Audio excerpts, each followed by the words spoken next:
Welcome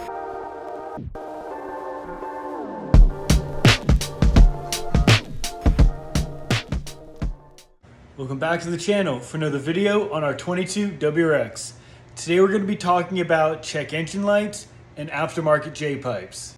Now with today's increased emission standards and everything, and with the EPA cracking down with all this tuning stuff, you've definitely heard of Cobb's Green Speed Initiative.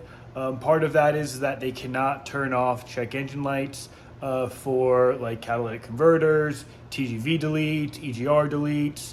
So that's kind of the world that we live in now. So that's why all these aftermarket J-pipes you see, they have these really expensive Jesse cats on them.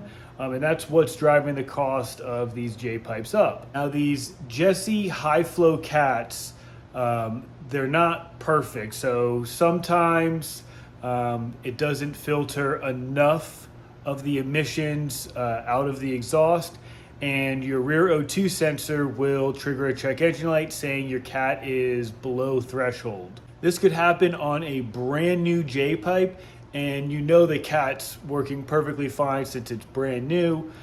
These cats are rated to like 800 horsepower, so there's like definitely no issue with most people running these J-pipes. Are going to be around that 400 mark. So I mean, these Jesse cats have no issue handling the power, and they flow perfectly fine for that. But we're just talking about the check engine light. I've been fortunate enough where I haven't had this check engine light yet, but I've had a lot of comments, a lot of messages about if I've had a check engine light. I haven't for the J-pipe, and that's probably yet. But I did go ahead and pick up the fix for that. So let's go over to the bench and I'll explain what we got over there. Let's go. All right, what we have over here is a Vibrant Performance 90-degree thread-on O2 sensor fitting. So I already have it out of the package so you guys can see really nice welds on the construction. And basically what this is this is a O2 sensor bung welded onto a 90 degree, and then same thread pitch as this. So this is going to thread into the J-pipe. There is a little washer right here, a little gasket. And then once it's on, you're going to snug that to make it tight. And then you're going to thread your O2 sensor on right here. Then everything plugs back in normally. And what the purpose of this is the exhaust flow is right here. So usually if this is the exhaust flow, your O2 sensor is right here, and the exhaust flow is going through it, and it is reading the oxygen content, and it's telling if the catalytic converter is above or below threshold. So the purpose of this is if the exhaust flow is right here, we're actually removing the O2 sensor from the direct flow. So it's actually going to go here. Now there is still a hole there, so air is still going to go in there. It's still going to hit the oxygen sensor, and this is going to help prevent any future check engine lights. So you can basically mount this any way you want it. The best way to make it fit with the O2 sensor. But let's get under the car and let's see where this thing will go. Before we just jump under the car, I do want to show you this little wire right there, the yellow wire. If you look over here, you can see it again right there. So that's the wire that we're going to be looking for. That is your O2 sensor. You can actually see it right there.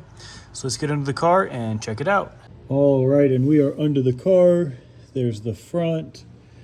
There's our header. There's our J-pipe. And there is our O2 sensor. So if we were going to be doing this project today, we would be unscrewing our O2 sensor right there, screwing in the Vibrant J fitting and snug that up, and then we would put the O2 sensor onto the J fitting.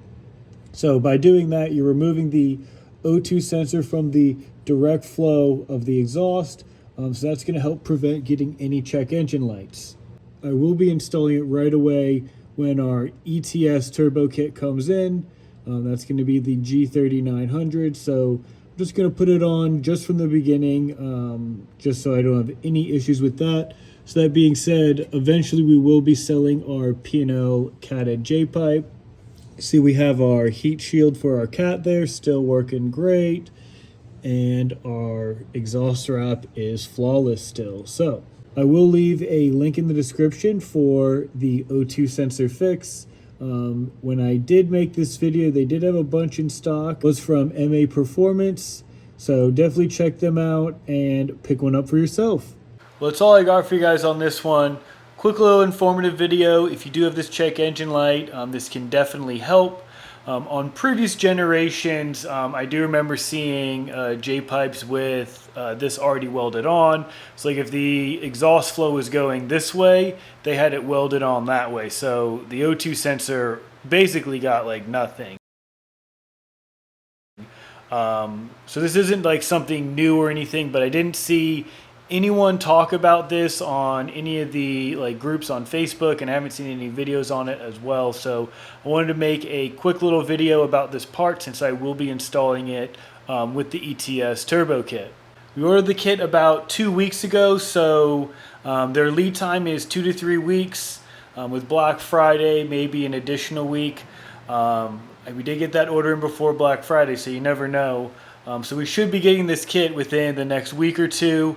I'll definitely keep you guys posted. Be sure to subscribe for this journey. But until then, see you next time.